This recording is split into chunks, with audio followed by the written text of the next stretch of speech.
दोस्तों नमस्कार। लाठर की चौपाल में आपका स्वागत है और आज लाठर की चौपाल में हम आपको मिलाने जा रहे हैं एक ऐसे व्यक्ति से जिसके बारे में आपने सुना तो बहुत होगा। आज रूबरू उनके साथ पहली बार होंगे। उनका नाम है मिस्टर विजय शेखर। मिस्टर विजय शेखर शर्मा जो हैं पेटीएम के फाउंडर हैं और पेटीएम के ओनर हैं। तो लीजिए आपको मिलवाते हैं मिस्टर विजय शेखर शर्मा जी। विजय शेखर शर्मा जी,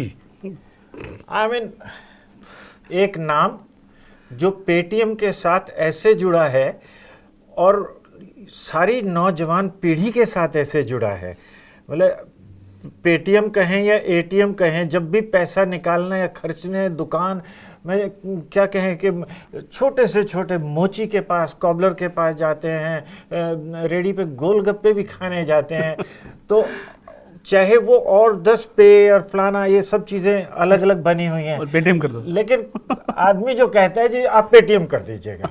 मतलब कमाल की बात तो है कि मतलब ऐसा है, ये नहीं है कि आपने कहाँ जाना है जी बस पे चल लो, मतलब गाड़ी की सवारी है। तो पेटीएम जो है इतने से चंद सालों में आपने उसको एक ऐसा ब्रांड बना दिया कि it is become a word in itself.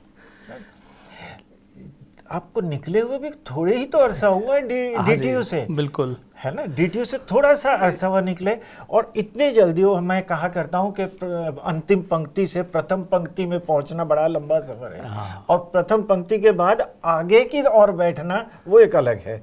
आपने इतने छोटे समय में ये जर्नी कैसे की है? धन्यवाद। पहले तो थैंक यू सो मच। इतने अच्छे अच्छे शब्द सुन के मैं भाव उद्वेलित हो गया हूँ, जिसमें कि मैं ट्रूली हम्बल्ड हूँ।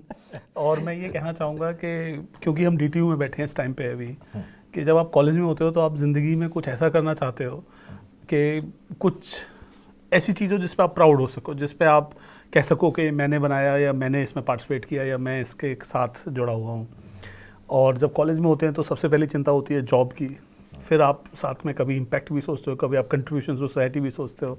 तो मैं कहूँगा कि मैं जब कॉलेज में था तो सरप्राइजिंगली कॉलेज में ही मैंने एक चीज़ का डिसीजन लिया था और वो बहुत ही मैं कहूँगा फॉर्मेटिव एंड सरप्राइजिंग डिसीजन है for the age I was in college.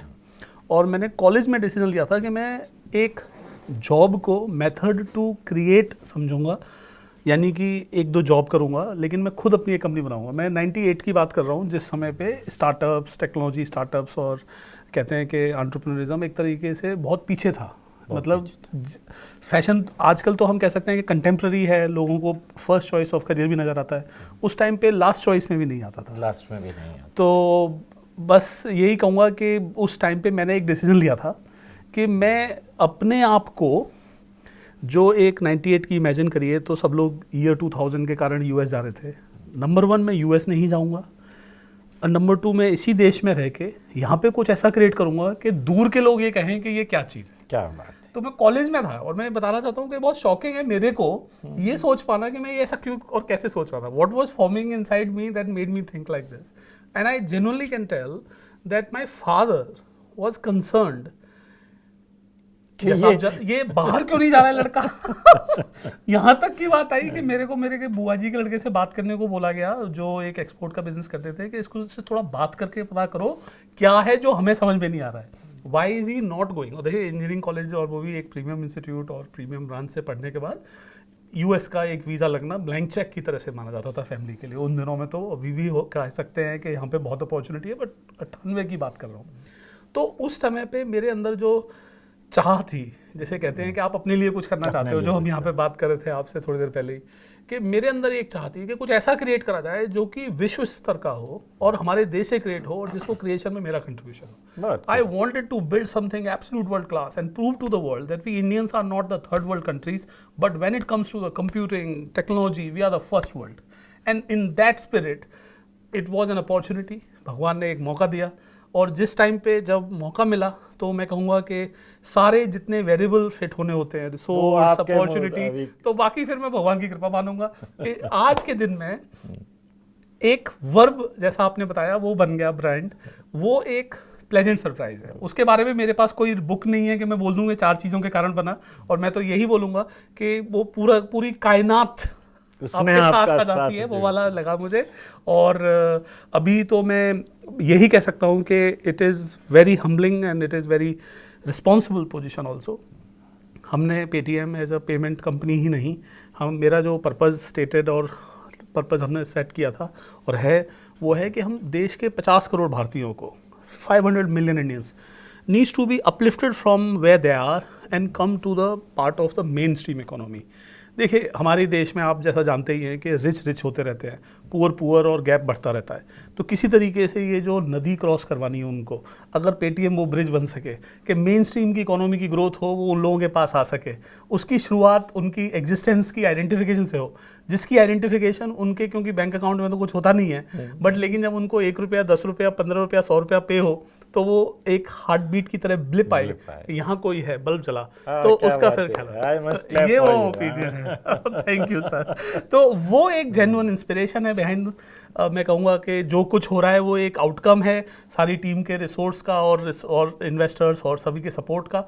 But जो इंस्पिरेशन है वो ये है कि किसी तरीके से हम इस देश में, अगर हम अपने कॉमन सिटीजन, जिसकी तरफ हर एक व्यक्ति एक तरीके से मैं कहूँगा ग्रांट के नज़रिए से देखता है, एक तरफ से उनको देना चाहता है कि मैं इनको कुछ दान कर दूं, देखता है, मैं चाहता हूं कि मैं उनको पावर करूं, एम्पावर करूं, स्ट्रॉन्ग बनाऊं, कि वो आगे आए और आगे आके लड़े और अपने अधिकार के लिए सामने खड़े हो सकें और उनके पास कुछ ऐसी शक्ति, ताकत, अपॉर्चुनिटी मिले कि वो कुछ कर सकें और कंट्रीब्यूट करें। जब हमारे देश के ये छोटे छोटे दुकानदार, छोटे छोटे लोग, जिनको कि हम बिल्कुल फ्रिंज इकोनॉमी मान लेते हैं, वो अगर एक मेन इकोनॉमी का पार्ट बन जाएंगे, उनकी दुनिया बदल जाएगी, हमारी दुनिया बदल जाएगी, हमारा देश बदल जाएगा। आप जैसे व्यक्ति जो इस एज में एक छोटे से उसमें है, तो हर स्टूडेंट यहाँ से जो निकलता है ना, वो आपको देखता है तो आपको आइडियलाइज करता है, अरे वो सोचता मैं भी ऐसा बन सकता हूँ। तो मैं आपको एक बहुत ही इंटरेस्टिंग चीज़ बताता हूँ, क्योंकि मैं यहाँ पे इस क्लास के बीच में होते हुए ऊपर आया हूँ।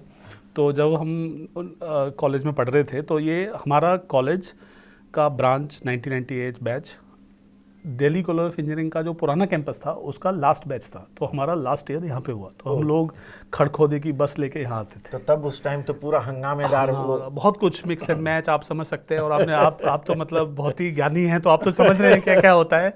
नए पुराने, incumbency wants to prove itself and new wants to rule itself and so on so forth, कुछ तो होता ही है, आप जानते हैं।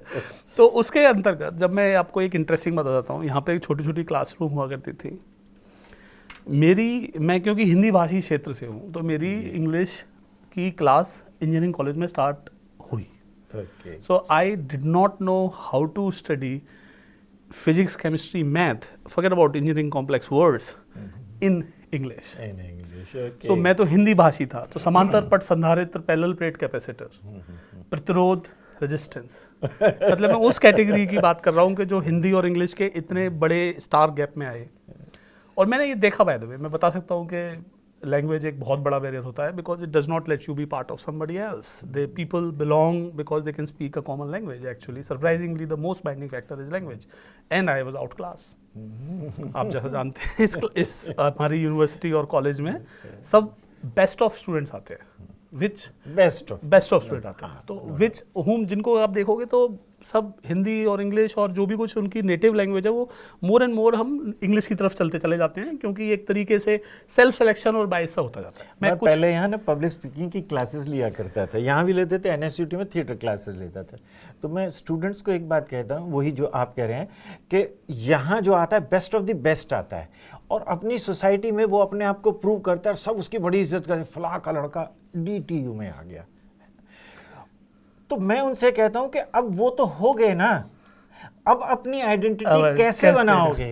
आउटलायर तो आप पहले से ही हो जो यहाँ पे आ गए हो, अब आप जनरल हैं, अब सब एक समान हैं। तो जब मैं कॉलेज से निकल रहा था, तो मैं बताना चाहता हूँ, क्योंकि मेरी इस लैंग्वेज बैरियर के कारण सप्ली लगती थी जी, तो मेरी खूब सारी सप्ली आती थी। मैं सेकंड ईयर में था तो मेरी फर्स्ट ईयर की सप्लियाँ नहीं आई, बट हर सेमेस्टर में 5th, 6th, 7th, मतलब मैं इतनी सप्लियाँ आई कि मैं तो स्कूल में टॉपर था।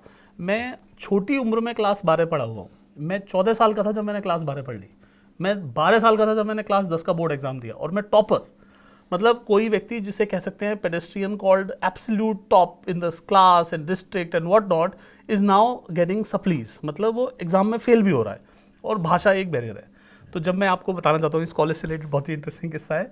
जब मेरा लास्ट एग्ज़ाम दिया तो मैं ज़मीन पे लेट गया। मैंने कहा बहुत प्यार है बट दोबारा एग्ज़ाम के लिए भी मत बुलाना। So you didn't pass out. नहीं, मैं पास हो गया था। मैंने कहा अब बस इतनी कृपा रखना कि इसमें फेल मत करना, फेल मत कर। दोबारा एग्जाम के लिए मत बुलाना। तो जब इन क्लासों में से आ रहा था, मैं सोच रहा था उन दिनों का स्ट्रगल कुछ और ही हुआ करता था। अभी आप तो ब्रांड की बात कर रहे हो। तो मैं यहाँ पे जो हमारे स्कूल के स्टूडेंट हैं उनसे एक ही बात बोलना चाहता हूँ कि ज़िंदगी जो आपको देगी वो शायद आपको खुद अंदाज़ा नहीं होगा। कभी कभी अपॉर्चुनिटी के तरीके से देगी, कभी नॉइज़ के तरीके से आएगी, और कभी आप खुद उसको क्रिएट करोगे। इन सब में से जो आप करो वो आपकी अपॉर्चुनिटी, जो आप ना करो वो किसी और की।